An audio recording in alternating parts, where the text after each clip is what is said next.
자, 이제 오늘의 마지막 이제 얘기인데요. 이론에 대해서 또 계속 설명을 드리겠습니다. 자, 92쪽부터 96쪽까지 얘기고요.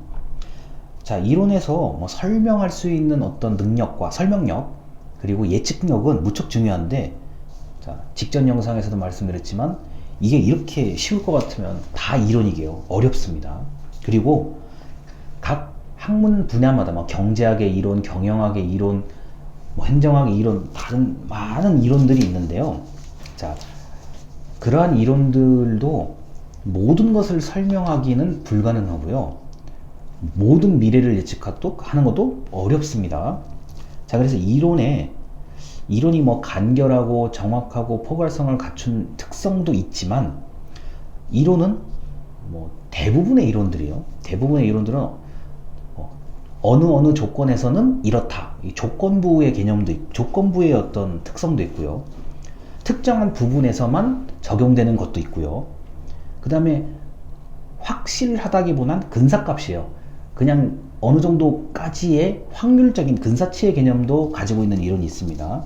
그리고 단정하기가 어려운 부분, 딱 이거는 이거다 라고 단정하기 어려운 부분도 있고요. 그 다음에 무엇은 무엇이다 결정적인 표현을 하는 것도 아닙니다. 어떤 이론들은요. 불확실하고 잠정적이다. 바뀔 수 있다는 거죠. 특정한 시대에는 어떤 그 A라는 이론이 맞았는데 한 100년쯤 지나니까 그 이론이 틀렸다. 그럴 수 있잖아요. 자, 그래서 천동설, 지동설 이런 것들, 그 다음에 시간과 공간은 변하지 않는다 라고 얘기했지만 시간과 공간은 변한다, 상대성 이론 이런 등등등등이에요.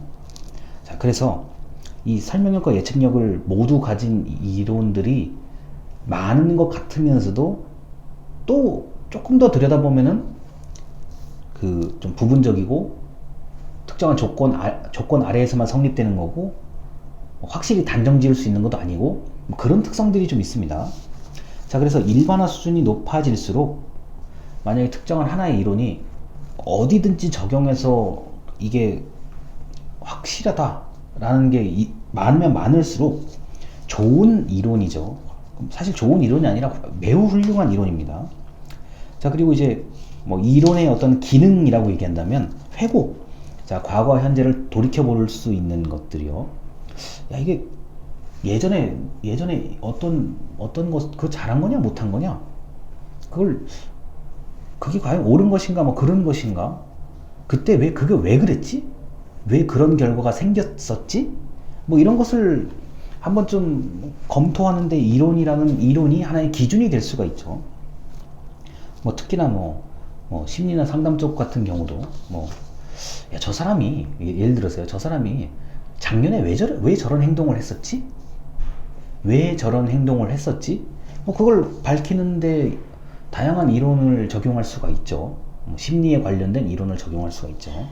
자, 그래서 이 이론은 회고적 기능이 있습니다. 과거에 있었던 일, 현상, 그리고 현재 현상을 이제 되돌이켜 보는 그런 기능을 할 수가 있고요. 자, 이론이 독창성을 발휘할 수도 있어요. 독창성이라는 것은 남들이 생각해보지 않은 분야, 남들이 미처 놓치고 있었던 것을 찾아내는 그런 이론들도 있는데, 자, 이론은 언제든지 반박받을 수 있고 달라질 수 있다는 점도 한 번쯤 고민해 보셨으면 좋겠습니다. 자, 그리고 이제 패러다임, 자, 거대한 이론의 변화, 거대한 이 시대의 이론의 변화, 사상의 변화 같은 것들을 패러다임이라고 얘기를 하는데요. 제가 고등학교 때 다녔을 때 이게 아마 패러다임 시프트라 그래서 이제 패러다임이 크게 이동하는 그런 것들을 얘기하는데요. 저는 패러다임이라는 단어를 들으면은 이게 세상 전체의 흐름이 크게 바뀐다는 이런 개념으로 저는 이해하고 있습니다. 자, 저 농업혁명에서 산업혁명, 정보혁명, 이것도 사회과학에서는 엄청난 패러다임의 변화죠. 자, 예전에 유목민이요, 떠돌아다니면서 사냥하고 과일을 먹고 있던 이런 그 상황에서 농사를 짓게 되죠. 한 곳에서 농사를 짓는 방법에 대해서 이제 끊임없이 고민을 하게 되는 거죠. 그러다가 산업화 사회에 들어오게 되고요. 지금 우리는 정보화 사회에 완전히 진입을 한 상태죠. 이게 어렵다 싶으면은 예전에 저 한국사 배웠을 때 이런 거 있잖아요. 뭐 석기시대, 뭐 청동기시대, 철기시대.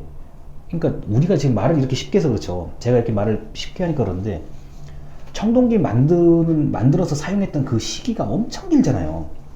그리고 철기하고 마지막에 겹치잖아요. 또 철을 자, 다루는 기술을 익혀서 그게 이제 실용화되기까지가 또 엄청난 시간이 걸리잖아요. 그다음에 뭐 패러다임을 굳이 조금 더 좁혀서 얘기한다 그러면은 뭐 자, 어떤 도자기나 그릇을 만드는데도 뭐 옛날에 뭐 민미토기, 빗살무늬토기 뭐 이런 거 있잖아요. 그것도 일종의 큰 변화죠. 뭐 예술의 변화, 뭐 그 서양 예술 보면은 우리가 그 고딕 양식, 뭐 낭만주의, 뭐 포스트 모더니즘 뭐 이런 거 있잖아요. 이게 패러다임 개념이라고 보시면 돼요. 근데 제가 이제 지금 예를 들려고 하다 보니까 이런저런 것들 생각나는 대로 얘기를 하는 건데 각 분야마다 패러다임이 다 다르죠. 자, 뭐 저는 아직까지도 제가 이해를 잘 못하는 예술 분야들이 많은데 뭐 이렇게 삼각형, 사각형, 원, 동그라미 이렇게 그려놓은 그 예전에 한 번쯤 미술 시간 해봤습니다. 구성, 그 기본적인 디자인의 구성 이런 거 하잖아요. 나는 이상하다. 난 멋있고 예쁜 그림이 참 좋은데 왜 이런 뭐 선을 그어놓고 동그라미, 네모, 세모 이런 거 왜 이게 왜 유명한 그림이지? 그런 느낌을 한 번도 안 받아보셨나요? 그 패러다임이요. 이게 그림의 어떤 예술품의 사조 같은 게 변하는 거거든요. 뭐 그리고 이제 뭐 음악도 마찬가지. 여러분께서 이제 그 고전 음악을 얼마나 들으시는지는 모르겠으나 나름대로의 큰 흐름이 있잖아요. 뭐 모차르트, 베토벤 뭐 해가지고 쭉 내려오잖아요. 자, 그런 패러다임이라고 보고 그런 거를 패러다임의 일종이라고 봐도 뭐 크게 무리가 없습니다. 우리가 뭐 이게 지금 과학에서 나온 용어이기 때문에 뭐 엄청난 그 변화를 얘기하기도 하지만 뭐 예술 분야에서도 그것도 그 나름대로 엄청난 변화고요. 뭐 금속의 변화도 엄청난 변화고요. 뭐 예전에 우리나라 한반도에 목간 이렇게 나무에다가 글자 새기는 거 그렇게 하다가 이제 활자를 만들어서 인쇄하는 거 그거 엄청난 변화죠. 그것도 패러다임의 변화라고 보셔도 뭐 크게 무리가 없습니다. 자, 그래서 뭐 개념, 변수, 가설, 명제, 이론 뭐 이런 기능에 대한 이야기까지 모두 다 같이 드렸는데요. 자, 오늘 배우는 이야기는 이제 사실 이제 수업에 대한 얘기는 끝났고요. 그 조사 방법론은 이게 어려운 과목이라고 이제 보통 많은 사람들이 편견을 가지고 이야기를 해요. 물론 사실 조사 방법이 오랫동안 공부하고 오랫동안 연구하면 이게 사실 어려운 그 과목이에요. 근데 이제 여러분들이 다른 과목을 듣는 것 중에 하나이기 때문에 굳이 이걸 어렵게 생각하실 필요가 없고요.